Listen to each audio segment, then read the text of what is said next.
So apparently Samsung just leaked Samsung Galaxy Note 20 official renders on their official website, and it was their Russian version of the website, and they leaked it in the bronze mystic color.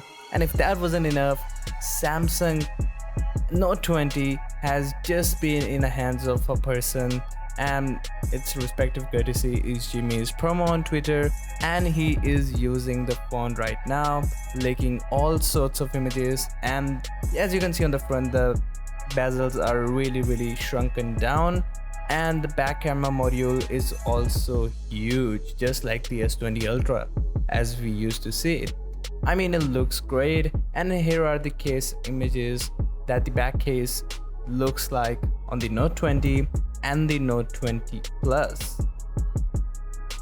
And here is another news from Ice Universe, which is a really good leaker of information. He says that the 120Hz Quad HD is not an option to be hoping for, but there is an option for 1080p 120Hz. And not only that, Samsung has fixed an autofocus issue on the back camera of the Note 20.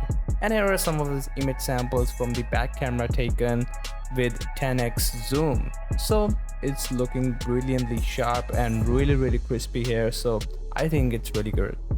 Another leak suggests that Samsung is going to use the Snapdragon 865 Plus in the Note 20 instead of the Snapdragon 865 only. It is going to use the Plus variant, and it might as well prove to be really good in the benchmarking and the gaming experience of the phone, and overall usage will be really good. I just hope its battery is just as good as we need to take. So that was it for the video. Hope you guys liked it, and a sub at this point would be massive. I mean, I like having subs.